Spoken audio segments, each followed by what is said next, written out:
గత వర్తమానంలో దానియేలు 7వ అధ్యాయంలో దేవుడిచ్చినటువంటి గుర్తింపులను, అలాగే ప్రకటన 13వ అధ్యాయంలో దేవుడిచ్చినటువంటి గుర్తింపులను, ఒక 9 గుర్తింపులను మనము పరిశీలన చేసుకున్నాము. వీటిని బట్టి దేవుడు చిన్న కొమ్ము అధికారం ఏమిటి, ఈ చిన్న రాజ్యము ఏమిటి, ఇది ఎలా క్రీస్తు విరోధి మృగం అవుతుంది, క్రీస్తు విరోధి వ్యవస్థ లేకపోతే అధికారం అవుతుంది అనేటువంటి గుర్తింపులు దేవుడు ముందుగానే ఇచ్చాడు. ఈ రోజున మనము 10 నుండి 16 వరకు ఈ గుర్తింపులను చూద్దాము. మొదటి గుర్తింపు మనము చూసాము. ఈ మొదటి గుర్తింపులో ఇది ఒక చిన్న కొమ్ము రాజ్యముగా ఉంటుంది, చిన్న రాజ్యముగా ఉంటుంది. రెండవది, ఇది రోమా సామ్రాజ్యం తర్వాత వస్తుంది. 10 విభజించబడిన రాజ్యాల తర్వాత ఇది వస్తుంది.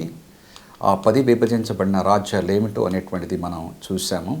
ఈ 10 విభజించబడినటువంటి రాజ్యాల్లో 3 రాజ్యాలని జయించి ఇది వస్తుంది అని మనము ఆ గుర్తింపులో చూసాము. 4వ గుర్తింపులో 5వ గుర్తింపు, ఇది అధిక జనసాంద్రత కలిగినటువంటి పట్టణం నుండి వస్తుంది, అది రోమా పట్టణం నుండి వస్తుందని దేవుడు చాలా నిర్దిష్టంగా నిర్దేశించి దేవుడు చెప్తూ ఉన్నాడు. 6వ గుర్తింపు, ఇది ఒక భిన్నమైనటువంటి రాజ్యముగా ఉంటుంది, ఇది మత రాజ్యముగా ఉంటుంది, అయితే రాజకీయ అధికారము కలిగి ఉంటుంది అని దేవుడు చెప్పాడు. 7, మానవ మాత్రుడు, ఒక మనిషి దీనికి అధికారిగా ఉంటాడు. ఆరంభం నుండి అంతం వరకు కూడా ఒక మనిషే దీనికి సుప్రీం అథారిటీగా లేకపోతే ఒక ప్రాముఖ్యమైనటువంటి అధికారిగా ఉంటాడని దేవుడు గుర్తిస్తూ ఉన్నాడు. అలాగే 8, ఈ చిన్న కొమ్ము రాజ్యము లేకపోతే క్రీస్తు విరోధి రాజ్యము, ఇది ఒక క్రైస్తవ రాజ్యముగా ఉంటుంది పేరుకి. ఇది ఒక క్రైస్తవ సంఘం, అయితే దీనికి బైబిల్ ఆధారంగా ఉండదు. దీని యొక్క నమ్మకాలు ఆచారాలన్నీ కూడా అంతకుముందు ఉన్నటువంటి 4 అన్య సామ్రాజ్యాల్లో నుండి తీసుకుని ఉంటుంది, సంతరించుకుని ఉంటుంది ఈ చిన్న కొమ్ము రాజ్యము. 9, రోమా చక్రవర్తుల వారసత్వాన్ని ఇది కలిగి ఉంటుంది అని 9వ గుర్తింపుగా చూస్తూ ఉన్నాం. 10, దేవునికి విరోధంగా మాట్లాడుతుంది, దేవదూషణ చేస్తుంది అని ఆ గుర్తింపుని ఇస్తాడు. దేవదూషణ పేర్లు దాని తలల మీద ఉన్నాయి. అది దేవునికి విరోధంగా మాట్లాడుతుంది, మహోన్నతునికి విరోధంగా మాట్లాడుతుంది అని దేవుడు చెప్తూ ఉన్నాడు. కనుక 13:1-2లో దాని తలల మీద దేవదూషణకరమైన పేర్లను ఉండెను. ఈ దేవదూషణ అంటే ఏమిటి? డంబపు మాటలను, దేవదూషణలను పలుకు ఒక నోరు దానికి ఇయ్యబడెను అని ఉన్నది. మహోన్నతునికి విరోధంగా మాట్లాడుతుంది అని చెప్తూ ఉన్నాడు. కనుక దేవదూషణ అంటే ఏమిటి అనేటువంటిది మనం బైబిల్ వాక్యాల్లో, బైబిల్ వెలుగులో మనం చూస్తే యోహాను 10:33లో ఇక్కడ యూదులు యేసు ప్రభువుని నిందిస్తూ ఉన్నారు, లేకపోతే ఆయన మీద నేరారోపణ చేస్తూ ఉన్నాడు. నీవు మనిషివై ఉండి నిన్ను నీవు దేవుడుగా ఎంచుకుంటూ ఉన్నావు, నీవు మనుషుడివై ఉండి దేవుడినని చెప్పుకొనుచున్నావు కనుక నీవు దేవదూషణ చేస్తూ ఉన్నావు అని అంటూ ఉన్నారు. దీన్ని బట్టి ఒక మనిషి తాను దేవుడినని చెప్పుకోవటమే దేవదూషణ. ఇది సరిగ్గా పోపుల మతాధికారంలో నెరవేరింది. పోపులు వారు అధికారంలోనికి రాగానే మేము దేవుని యొక్క ప్రతినిధులము, దేవుని స్థానంలో ఉన్నటువంటి వారము గనుక మేము సాక్షాత్తు దైవ స్వరూపులము, దేవుని స్థానంలో ఉన్నటువంటి దేవుళ్ళము అని తమను తాము పెట్టుకున్నారు. వారి గ్రంథాల్లో కూడా అవన్నీ కూడా గ్రంథాల్లో రాసుకొని ఉన్నారు.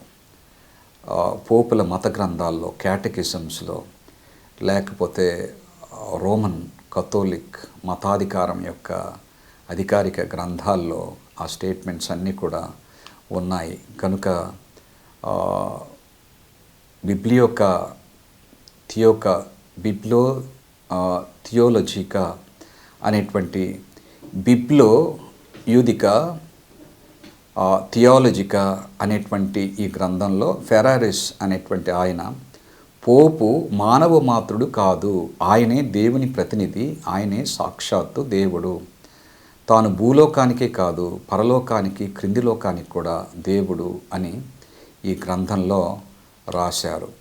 క్యాథలిక్ నేషనల్ 1895లో పోపు యేసుక్రీస్తు ప్రతినిధి మాత్రమే కాదు, ఆయన శరీరంలో దాగి ఉన్న సాక్షాత్ యేసుక్రీస్తే అని వాక్యము ఉన్నది. మార్కు 2 వారు ఇతడు ఇట్లెందుకు చెప్పుచున్నాడు, దేవదూషణ చేయుచున్నాడు కదా, దేవుడు ఒక్కడే తప్ప పాపమును క్షమింపగలవాడెవడని తమ హృదయముల్లో ఆలోచించుకొనిరి. The great encyclical letter of Leo 13 page 304లో పోప్ లియో 13 ఆయన ఇలా రాశాడు, సర్వశక్తి గల దేవుని స్థానమును ఈ భూలోకమందు మేము కలిగి ఉన్నాము. సర్వశక్తి గల దేవుని స్థానమును ఈ భూలోకమందు మేము కలిగి ఉన్నాము అనేటువంటి స్టేట్మెంటు ఈ ఎన్సిక్లికల్ లెటర్లో పోప్ లియో 13 రాసుకున్నాడు. 2 దశలోనికేలు 2:3-4లో మొదట భ్రష్టత్వము సంభవించి నాశన పాత్రుడుగు పాప పురుషుడు బయలుపడితేనే గాని ఆ దినము రాదు. ఏది దేవుడు అనబడునో, ఏది పూజింపబడునో దానినంతటినీ ఎదిరించును అని ఈ వాక్యములో ఉన్నది. దానంతటికి పైగా తను తానే దేవుడిగా ఎంచుకొని దేవుని ఆలయంలో కూర్చుంటాడని ఈ వాక్యంలో పరిశుద్ధాత్మ ద్వారా పౌలు రాశాడు. ది క్యాథలిక్ ప్రీస్ట్ అనేటువంటి ఈ గ్రంథంలో 78వ పేజీలో పోపు పాపిని క్షమించి అతని నరక బంధకాల నుండి విడిపించగలడు. కనుక పోపు ఒక మానవ మాతృడైనప్పటికీ పాపిని క్షమించగల దైవిక శక్తి ఇతనుకున్నది. నరక బంధాల నుండి మనిషిని విడిపించగలడు పోపు అనేటువంటిది. దేవుని యొక్క అధికారాన్ని పోపులు తమకు తాము ఆరోపించుకొని పాపాలని క్షమించడానికి వారికి శక్తి ఉన్నదని, దేవుని స్థానంలో దేవుని అధికారాలు తమకున్నవని వారు చెప్పుకుంటూ ఉన్నారు. డి జోసెఫ్ సంఘ సిద్ధాంతము పేజ్ 279లో క్రీస్తు అధికారం పొందిన ప్రీస్టు నిజముగా పాపములను క్షమించుటకు అధికారము కలవాడు. కనుక సంఘాల్లో ఉన్నటువంటి ప్రీస్టు, ప్రతి సంఘంలో ఉన్నటువంటి ప్రీస్టు పాపములను క్షమించగలడు. కనుక పాపులు వచ్చి వారి పాపాలని పోపుకి ఒప్పుకోవాలి, లేకపోతే ప్రీస్ట్కి ఒప్పుకోవాలి అని అన్నారు. దీని మీదే ఆధారంగా పాప పరిహార పత్రాలు, ఇంగ్లీష్లో ఇంటెలిజెన్సెస్ అంటారు, వాటిని ముద్రించి అమ్మారు. 11వ గుర్తింపు దేవుని 10 ఆజ్ఞల ధర్మశాస్త్రమును ఆయన నియామక కాలాలను మార్చి వేస్తుంది ఈ చిన్న కొమ్ము రాజ్యము, క్రీస్తు విరోధి అధికారము. దానియేలు 7:25లో ఆ మహోన్నతునికి విరోధముగా మాట్లాడుచు మహోన్నతుని భక్తులను నలగొట్టును, అతడు పండుగ కాలములను న్యాయ పద్ధతులను, అది ఇంగ్లీష్లో లా అంటాడు, అంటే 10 ఆజ్ఞలను నివారణ చేయ బూనుకొనును, అంటే దేవుని కాలములను, నియామక కాలములను, పండుగ కాలములను, దేవుని 10 ఆజ్ఞలను ఈ అధికారము కొట్టివేస్తుంది అని ఈ ప్రవచనంలో దేవుడు చెప్తూ ఉన్నాడు. ప్రకటన 18:3 ఎలాగనగా సమస్తమైన జనములు మోహోద్రేకంతో కూడిన దాని వ్యభిచార మద్యమును త్రాగి పడిపోయిరి, భూరాజులు దానితో వ్యభిచించిరి, భూలోకమందలి వర్తకులు దాని సుఖభోగముల వలన ధనవంతులు అయిరి. అంటే అన్య మతాల్లో ఉన్నటువంటి నమ్మకాలు, ఆచారాలు తీసుకొచ్చి క్రైస్తవ పేర్లు పెట్టి, క్రైస్తవ ముసుగేసి, క్రైస్తవ సంఘంలో పెట్టి మతభ్రష్టత అనేటువంటి మోహోద్రేకంతో కూడిన వ్యభిచార మద్యము, లేఖన అధికారం ఆధారం లేనటువంటి నమ్మకాల్లోకి క్రైస్తవులందరినీ కూడా నడిపిస్తుంది ఈ నకిలీ మతాధికారము అని ఈ ప్రవచనం చెప్తోంది. ఎంతమంది భూజనులందరూ కూడా ఈ వ్యభిచార మద్యమును త్రాగి మత్తిల్లి పడిపోయారంటే బైబిల్ అధికారం ఆధారం లేనటువంటి నమ్మకాలు ఆచారాల్లో పడిపోయి మతభ్రష్టతలో విశ్వాసభ్రష్టతలో మనుషులు దేవుని నుండి దూరమైపోతూ ఉన్నారని ఇక్కడ చెప్తూ ఉన్నాడు. బబులోను మద్యము, చిన్నపిల్లల బాప్తీసము, మరియమ్మ తల్లి పూజలు, ప్రార్థనలు, చనిపోయిన వారికి ప్రార్థనలు, పూజలు, డిసెంబర్ 25 క్రిస్మస్ను యేసు ప్రభు పుట్టినరోజుగా చేయటం. అంటే బబులోను దేవత అయినటువంటి తమ్మూజు సూర్యకుమారుడు యొక్క పుట్టినరోజు అది డిసెంబర్ 25 పెద్ద అన్యుల పండుగగా చేసుకునేవాళ్ళు. అయితే 354లో డిసెంబర్ 25ను యేసు ప్రభు పుట్టినరోజుగా నియమించారు. ఈ పోపుల మతాధికారము లేకపోతే క్యాథలిక్ సంఘాధికారము దాన్ని నియమించారు. కనుక దానికి బైబిల్ అధికారం ఆధారం లేదు. ఈస్టరు, లెంటు అనేటువంటివి. ఈస్టర్ కూడా తమ్మూజు భార్య అయినటువంటి ఇష్టారు దేవత పుట్టినరోజు, ఆమె సంతాన దేవత. ఆమె పుట్టినరోజు రోజున ఈస్టర్ పండుగగా మార్చారు. ఆ తర్వాత తమ్మూజు చనిపోయినప్పుడు 40 రోజులు సంతాప దినాలుగా ఆచరించేవారు అన్యులు. దాన్ని లెంట్ డేస్గా ఏర్పాటు చేశారు. క్రైస్తవ బొమ్మలు, ప్రతిమలు, విగ్రహాలు, రూపాలు క్రైస్తవ సంఘంలో పెట్టుకోవటానికి, వాటికి ఆరాధించడానికి అనుమతి ఇచ్చారు పోపులు. గుడి గంటలు పవిత్ర జలంతో ప్రోక్షించడం, పరిశుద్ధ జలంతో ప్రోక్షించడం, పొలాలు ప్రోక్షించడం, చర్చి గంటలకు బాప్తిసం ఇవ్వటం అనేటువంటి ఆచారాలు వచ్చినాయి. పాప పరిహారానికి, పాప శిక్ష నుండి విడుదల, పాప పరిహార పత్రాల అమ్మకానికి తీర్మానం చేసుకున్నారు. పాప పరిహార లోకం యొక్క విస్తృత సంఘ ప్రామాణిక సిద్ధాంతంగా స్థిరపరిచారు. పాప పరిహార లోకం అంటే పర్గేటరీ అనేటువంటి ఇది ఒక లోకం ఉందని, పరలోకానికి భూలోకానికి మధ్య. అక్కడ మనలో పాపాలు ఉంటే మనం అక్కడ కాలుతూ ఉంటామని, అక్కడి నుండి ఇక్కడ సంఘమునకు కానుకలు ఇచ్చి డబ్బు కడితే వారి ప్రార్థనల వల్ల అక్కడి నుండి వారు పరలోకానికి వెళ్తారనేటువంటి బైబిల్ ఆధారం లేనటువంటి ఒక అన్య మతాల యొక్క నమ్మకాన్ని, ఆ పాప పరిహార లోకం అనేటువంటి సిద్ధాంతాన్ని తీసుకొచ్చారు. ప్రొటెస్టెంట్ ఉద్యమాన్ని అణిచివేయటానికి, ప్రొటెస్టెంట్ ప్రాంతాలను, దేశాలను రోమా సంఘంలోనికి తిరిగి తీసుకురావటానికి, విద్రోహులను శిక్షించడానికి ఇగ్నేషియస్ లయోలా ద్వారా సొసైటీ ఆఫ్ జీసస్ అనేటువంటి ఇన్క్విజిషన్ వ్యవస్థను ఏర్పాటు చేశారు. అపోక్రిఫా గ్రంథాలని పరిశుద్ధ గ్రంథంలో చేర్చారు. 14 గ్రంథాలని. బైబిల్ అధికారం ఆధారం లేనటువంటి ఈ గ్రంథాలని బైబిల్తో జోడించి పెడతారు.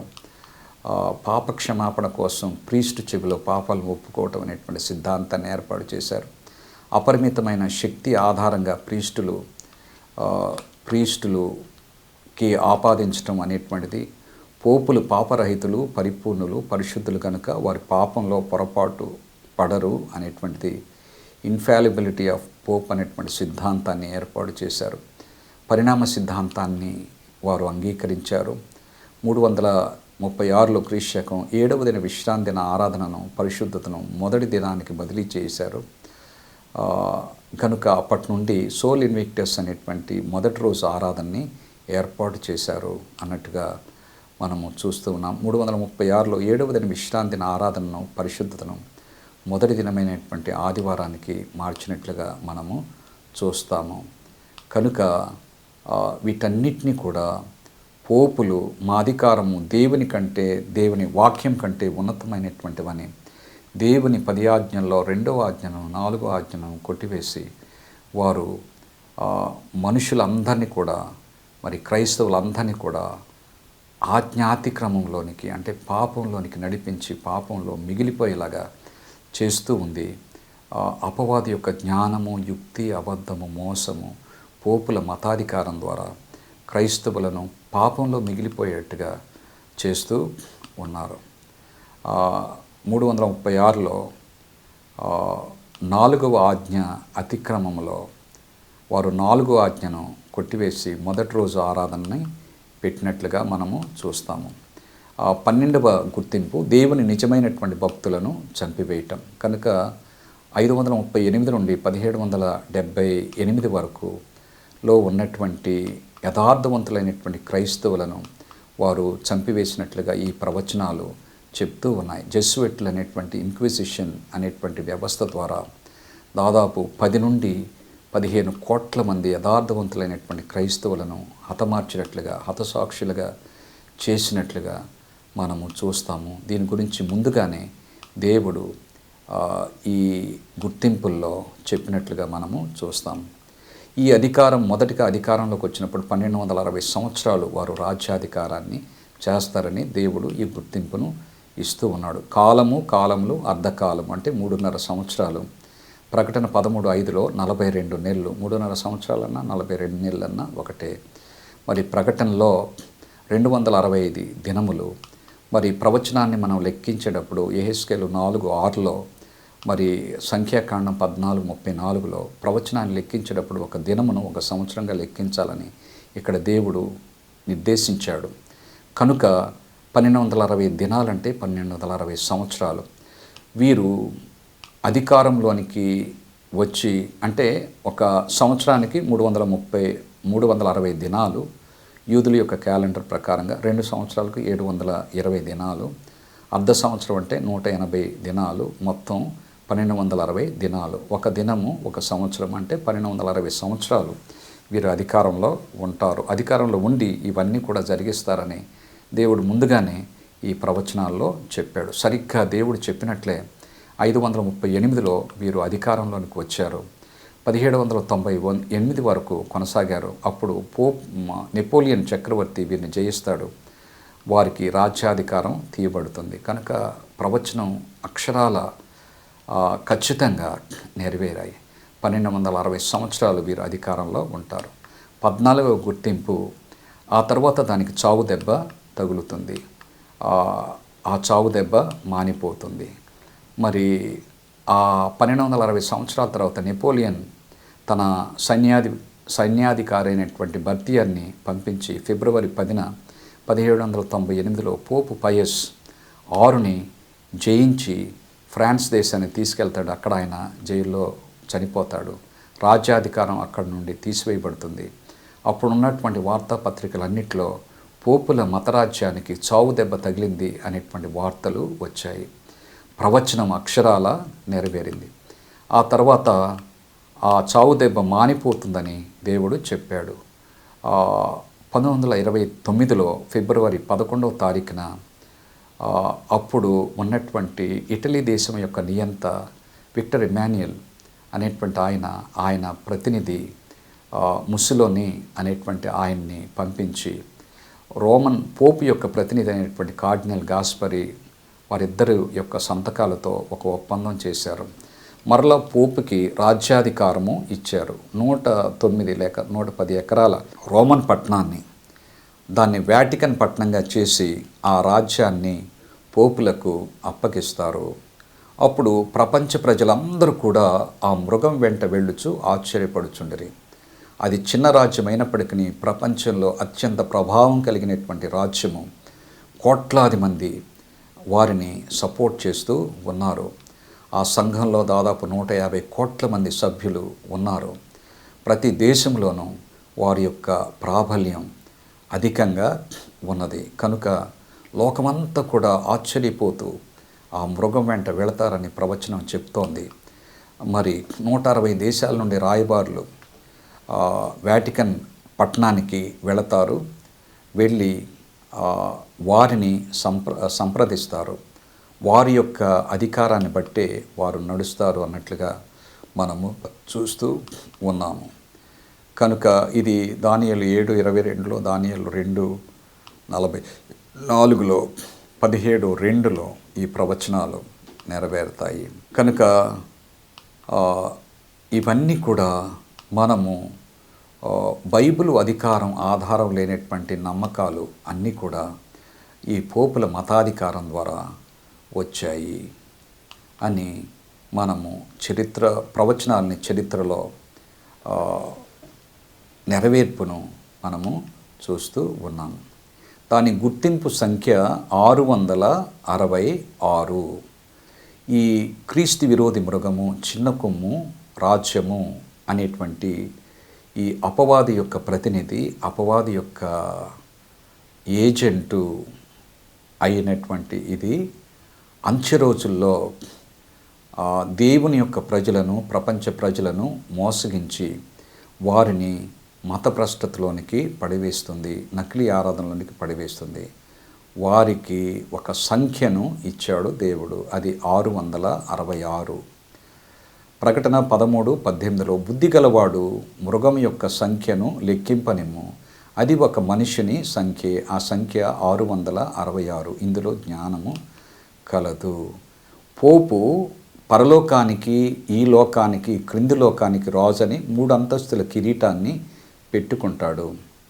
కనుక ప్రొటెస్టెంట్ రిఫార్మర్లు వాళ్ళు ఆ కిరీటాన్ని పరిశీలన చేసినప్పుడు ఆ కిరీటం మీద వైకారియస్ ఫిలాయిడై అనేటువంటి మాట ఉంటుంది. వైకారియస్ ఫిలాయిడై అంటే ఇది లాటిన్ భాషలో వ్రాయబడింది. వాటిని రోమా సంఖ్య విలువలను ఇస్తే వైకారియస్ ఫిలాయిడై అనేటువంటి ఈ మాటలకు వారు రోమా సంఖ్య విలువలను ఇస్తే ఆ మొత్తము 666 అనేటువంటి సంఖ్య వస్తుంది. కనుక అది పోపుల యొక్క కిరీటం మీద ఉన్నటువంటిది, అంటే దేవుని స్థానంలో ఉన్నటువంటి దేవుడు, ప్రభు అయినటువంటి యేసుక్రీస్తు యొక్క స్థానంలో ఉన్నటువంటి సాక్షాత్ యేసు ప్రభువే అనేటువంటి అర్థమునిచ్చేటువంటి వైకారియస్ ఫిలాయిడై అనేటువంటి మాట యొక్క సంఖ్య విలువ 666. ఇది ఒక మనుష్యుని సంఖ్యే. అంటే ఈ పోపుల మతాధికారము, రోమా సంఘ అధికారము యొక్క అధికారి ఒక మనిషి ఉంటాడు. ఆ మనిషికి ఒక సంఖ్య ఉంటుంది. ఆ సంఖ్య 666. బుద్ధి గలవాడు ఆ మృగం యొక్క సంఖ్యను లెక్కింపనిమ్ము అని దేవుడు అంటూ ఉన్నాడు. కనుక ఈ గుర్తింపులను బట్టి ఖచ్చితంగా దేవుడు ఆయన వాక్యంలో సెలవిస్తూ ఉన్నాడు.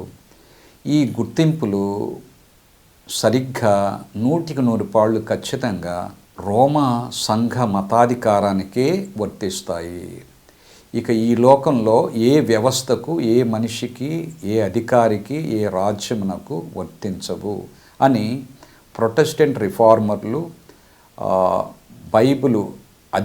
బైబిలు ఆధారమైనటువంటి బైబిలు పండితులు నిర్దేశించి వారు చెప్తూ ఉన్నారు. కనుక ఈ సంఖ్య, ఈ గుర్తింపులను సూచించేటువంటి ఈ అధికారానికి అంత్యకాలంలో ఉన్నటువంటి దేవుని ప్రజలు చాలా జాగ్రత్తగా ఉండాలని దేవుడు సూచిస్తూ ఉన్నాడు. ఎందుకంటే క్రీస్తు పేరు పెట్టుకుని క్రైస్తవ సంఘం యొక్క ముసుగేసుకుని అపవాది యొక్క ఏజెంట్గా, అపవాది యొక్క ప్రతినిధిగా ఉంటూ బైబిల్కి విరోధంగాను, బైబిల్ నమ్మకాలు, ఆచారాలుకి విరోధంగా నిలబడి దేవుని ప్రజలను, లోక ప్రజలను ఆ బైబిల్లో నుండి పడవేస్తుంది ఈ చిన్న కొమ్ము రాజ్యము, లేకపోతే క్రీస్తు విరోధి మతాధికారము, రోమా సంఘ మతాధికారము మతభ్రష్టతలో పడవేస్తుంది అని దేవుడు ఈ గుర్తింపుల ద్వారా చెప్తూ ఉన్నాడు. అంతేకాదు, ఈ మతాధికారమే లోకములో ఉన్నటువంటి మనుష్యులను ఆజ్ఞల యొక్క అతిక్రమంలోనికి నడిపిస్తాడు. వారు మా అధికారము దేవుని అధికారం కంటే గొప్ప, బైబిల్ అధికారం కంటే గొప్ప, దేవుని ఆజ్ఞల యొక్క అధికారం కంటే ఉన్నతమైనటువంటిది, మేము ఆజ్ఞలను మార్చగలము, కొట్టివేయగలము, కొత్త ఆజ్ఞలను చేయగలము అని వారు చెప్తూ ఉన్నారు. కనుక మరి ఈ ఆజ్ఞల యొక్క మతభ్రష్టతలో లేకపోతే అతిక్రమంలోనికి లోకమును, లోక ప్రజలను, క్రైస్తవులను, విశ్వాసులను పడవేస్తుంది ఈ మతాధికారం. తద్వారా ఆజ్ఞాతిక్రమమే పాపం కనుక లోకంలో ఉన్నటువంటి అన్యులను, సంఘాల్లో ఉన్నటువంటి క్రైస్తవులను ఆజ్ఞాతిక్రమంలో, పాపంలో పడవేస్తుంది. పాపం ఒక్కటే దేవుడి నుండి మనలను దూరం చేస్తుంది. పాపం ఒక్కటే దేవునికి ఎంతో అభ్యంతరకరమైనటువంటిది. కనుక మరి దానిలోకి సాతానుడు తన జ్ఞానమును, యుక్తిని, మోసమును బట్టి లోకమును, క్రైస్తవ సంఘాలని పడవేసి మతభ్రష్టతలో ఉంచి దేవుణ్ణి, పరలోకాన్ని, నిత్యజీవాన్ని పోగొట్టుకునేలాగా చేస్తుంది. కనుక మనము దీన్ని గుర్తించి వాని యొక్క మోసంలో నుండి మనము బయటపడాలి. దేవుడు చివరి పిలుపునిస్తున్నాడు, నా ప్రజలారా దానిని విడిచి రండి, నా శిక్షలు, తీర్పులు దాని మీదకి పడబోతూ ఉన్నాయని దేవుడు హెచ్చరిస్తూ ఉన్నాడు. ప్రకటన 18:4 కనుక దేవుని యొక్క కృపను బట్టి, ఆయన పరిశుద్ధాత్మ ఇచ్చినటువంటి వెలుగును బట్టి, ఆయన మహాప్రేమను బట్టి, ఆయన ఇచ్చినటువంటి హెచ్చరికలను బట్టి వీటిని గుర్తించుకొని మనము మన కుటుంబాల్ని, మన సంఘాలని కాపాడుకొని తరువాత మనము దేవుని యొక్క వాక్యములు, ఆయన ఆజ్ఞల విధేయతలో, బైబిల్ ఆరాధనలో ఉండి దేవుణ్ణి దేవుడిగా, సృష్టికర్తగా ఆరాధించుకుంటూ దేవుని ముద్రను పొంది దేవుని రాజ్యంలో చేరాలని దేవుడు మనందరినీ కూడా కోరుతూ ఉన్నాడు. కనుక ఆ ధన్యతను, భాగ్యమును దేవుడు మనందరికీ అనుగ్రహించునుగాక.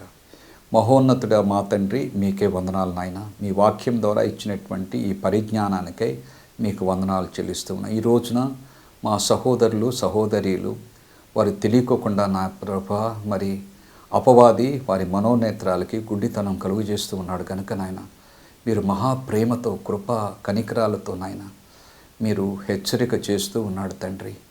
నాయన మాకు తెలియకోకుండానే ఈ చిన్న కొమ్ము క్రీస్తు విరోధి యొక్క మోసంలో పడిపోయి మతభ్రష్టతలో, విశ్వాసభ్రష్టతలో మేము పడిపోతూ దేవుణ్ణి, పరలోకాన్ని పోగొట్టుకునేటువంటి ప్రమాదంలో పడుతూ ఉన్నాము తండ్రి. ప్రభా మమ్మల్ని విడిపించి మీ రాజ్యానికి వారసులుగా చేయమని, మీ ముద్రను పొంది మీ రాకడలో, మీ రాజ్యములో రక్షించబడి మీతో కూడా యుగయుగాలు ఉండినట్లుగా ఈ వాక్యం నింటున్నటువంటి మీ బిడ్డలందరినీ కూడా మీ పరిశుద్ధాత్మ ద్వారా సిద్ధపరచమని ఈ విజ్ఞాపనలు మా ప్రభును, మీ ప్రియకుమారుడైనటువంటి యేసయ్య పరిశుద్ధ నామమున ప్రార్థిస్తున్నాము తండ్రి. ఆమెన్.